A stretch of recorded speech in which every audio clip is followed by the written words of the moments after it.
오랜만에 이렇게 많은 사람 앞에서 말을 하게 되는데 저는 오늘 어떤 주제로 말을 하고 싶냐면은 내가 죽고 그리스도가 사는 삶이라는 주제로 하나님을 만나고 변화된 제 삶의 관점에 대해 나누고 싶습니다. 일단 저 자신에 대한 소개를 좀 하자면은 저는 원래 완벽주의적인 성향이 굉장히 강해서 완벽하지 않으면은 시작조차 할 수 없는 그런 사람이었습니다. 진짜 무엇이든지 완벽하게 해내야 한다라는 강박이 심했고 스스로 기대하는 그런 기준을 충족하지 못하면 자책하며 괴로워했습니다. 항상 나의 기준, 나의 성취, 나의 노력으로 나 자신을 만족시키고 다른 사람들한테 인정받으려고 했던 것 같아요. 그러나 하나님은 저에게 그것이 얼마나 헛된 것인지 깨닫게 하셨고 완전히 새로운 삶의 길을 보여주셨습니다. 일단 첫 번째로 나누고 싶은 것은 학업에서 드러난 저의 완벽주의에 대해서 말을 하고 싶은데요. 제가 이것을 나누고 싶은 이유는 여러분들한테도 많이 공감이 될 것 같아서 한번 나눠볼게요. 일단 만방에 오기 전에 저는 강남에서 매일 밤 10시까지 학원에 다니면서 공부하는 되게 치열하게 살던 그런 중학생이었어요. 그래서 항상 저에게 있어서 시험 점수는 제 가치가 되었고 제가 잘 해야지만 남들에게 인정받을 수 있다고 생각을 하며 살았습니다. 그래서 저의 이런 부족한 모습이 만방에 와서도 정말 여전히 점수와 성적에 집착을 하면서 불안한 마음으로 공부를 했었던 것 같아요. 저는 9학년 때 만방에 와서 처음으로 중국어로 수학을 배우게 됐는데 9학년 1학기 때 수학 위클리에서 진짜 처음 받아보는 점수를 받은 거예요. 예상이 가시나요? 이게 9학년 1학기 수학은 사실 그렇게 막 어렵진 않거든요. 왜냐면 중3 수학을 하고 온 사람이다 보니까. 그런데 그때 수학 위클리에서 제가 53점을 받은 거예요.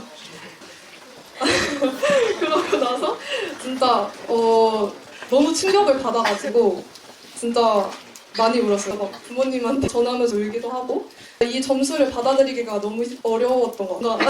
그 전에는 높은 점수를 받아왔었는데 근데 제가 이런 점수를 받았다는 게 제 자신이 뭔가 되게 한심하게 느껴졌어요. 그냥 점수를 떠나서 모든 것을 완벽하게 해내고자 하는 욕심과 그 점수가 충돌하면서 저를 더 괴롭게 만들었던 것 같아요. 하지만 하나님께서는 그 시험을 통해서 저한테 공부의 진정한 의미를 다시 생각해보게 하셨던 것 같아요.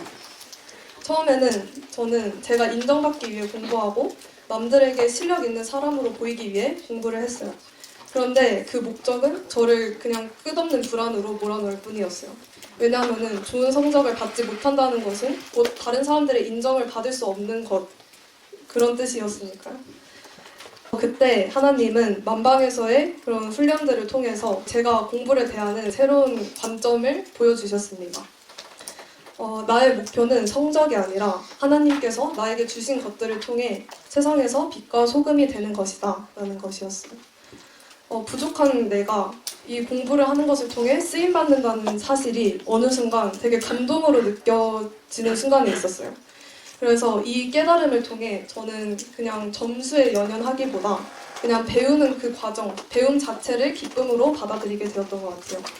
공부는 저를 증명하고 드러내는 수단이 아니라 부족한 나를 통해 하나님을 알아가는 과정의 일부였다는 것을 그때 깨달았어요. 내가 빛나기 위함이 아니라 과정 가운데 하나님의 일하심을 찾기 위한 공부를 할 수 있게 된 후에 저는 공부가 저절로 즐거워졌고 그리고 공부에 노력과 시간을 쏟는 그런 과정들이 예배가 될 수 있음을 처음 깨닫게 되었던 것 같아요. 사실 대학교에 처음 온 후 대학교에서의 첫 세션 때 좋지 못한 성적을 받았어요. 솔직하게 말하는 거지만 예전 같았으면은 정말 많이 울었고 정말 많이 좌절을 했겠지만 하지만 이번에는 달랐어요. 오히려 그 과정을 통해 저는 겸손한 태도로 배움에 임하는 법을 배웠고 성취보다도 성장하는 과정에서 하나님을 발견하는 것이 더 중요한 것임을 깨달았습니다. 그리고 놀랍게도 하나님을 의지하며 공부를 계속 하다 보니 다음 세션에 자연스럽게 좋은 성과도 따라왔던 것 같아요. 그래서 저는 이제 성적을 위한 공부가 아니라 하나님의 일하심을 발견하기 위한 공부를 하고 있습니다. 이것은 제가 공부하는 과정 그 자체가 예배가 될 수 있다는 사실을 배울 수 있었던 때였고, 학업뿐만이 아니라 삶을 임하는 태도 역시도 같아야 함을 배울 수 있었던 그런 경험이었던 것 같아요.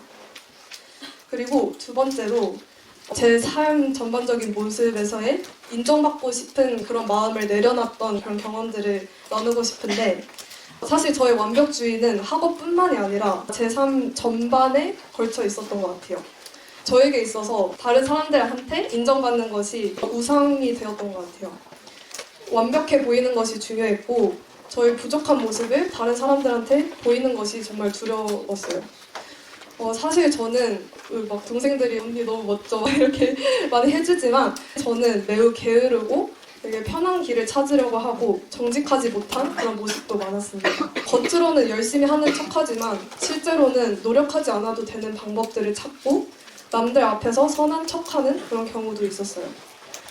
그렇게 살다 보니까 어느 순간 이런 저의 신앙에서의 완벽주의와 저의 부족한 삶의 모습이 충돌하기 시작했던 것 같아요. 그래서 겉으로는 신앙이 있는 척하면서도 정작 제 마음속에서는 인정받고 싶은 욕구와 그리고 자기 자신을 정말 미워하는 그런 자기 연민이 가득했던 것 같아요. 그래서 저는 사실 만방을 졸업할 때까지도 이 이유로 많이 방황을 했어요.